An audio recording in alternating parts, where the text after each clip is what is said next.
उत्तर प्रदेश में योगी आदित्यनाथ सरकार द्वारा 1,93,000 शिक्षक भर्तियों का ऐलान और फिर कुछ ही घंटों में उससे यू टर्न लेने के बाद प्रदेश की राजनीति में भूचाल आ गया है। समाजवादी पार्टी के राष्ट्रीय अध्यक्ष और पूर्व मुख्यमंत्री अखिलेश यादव ने इस मुद्दे को भाजपा सरकार की राजनीतिक रणनीति की असलियत बताते हुए एक लंबी सोशल मीडिया पोस्ट में इसे 2027 के विधानसभा चुनाव में भाजपा की संभावित हार से जोड़ा है। 21 मई की सुबह उत्तर प्रदेश सरकार के आधिकारिक एक्स हैंडल से एक अखबार की कतरन साझा करते हुए जानकारी दी गई कि राज्य सरकार 1,93,000 शिक्षकों की भर्ती करने जा रही है। यह घोषणा युवाओं में आशा की लहर लेकर आई, लेकिन कुछ ही समय बीता तब भैया कि पोस्ट बिना किसी स्पष्टीकरण के हटा लिया गया। अब इसके बाद न सिर्फ बेरोजगार युवाओं में रोष है, बल्कि विपक्ष ने भी इससे मुद्दा बनाकर सरकार पर हमले तेज कर दिए हैं। अखिलेश यादव का आरोप है, ये जुमला नहीं 2027 की हार का आंकड़ा है।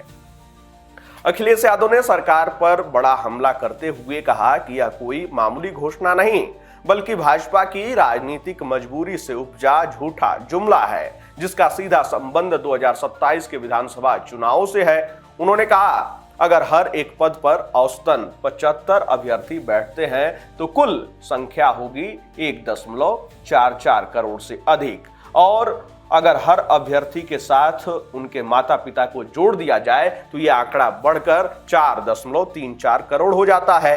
ये सब वयस्क मतदाता हैं जिनका वोट सीधे इस मुद्दे से प्रभावित होगा। अखिलेश ने आगे गणना करते हुए बताया कि यदि इस आंकड़े को 403 विधानसभा सीटों में बांटा जाए तो प्रत्येक सीट पर लगभग 1.08 लाख मतदाता प्रभावित होंगे।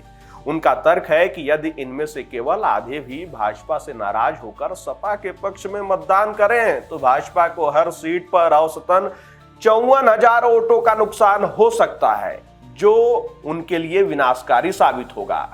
अब भैया अखिलेश यादव पूरा गुड़ा गणित बैठा चुके हैं कि कैसे बीजेपी हार रही है। वहीं उन्होंने कहा कि भर्तियों का गणित भाजपा की उल्टी गिनती है। सपा प्रमुख ने इससे पहले की पुलिस भर्ती प्रक्रिया का उदाहरण देते हुए कहा कि पिछली पुलिस भर्तियों में हुई देरी और अनियमितताओं ने भाजपा को कई सीटों पर नुकसान पहुंचाया।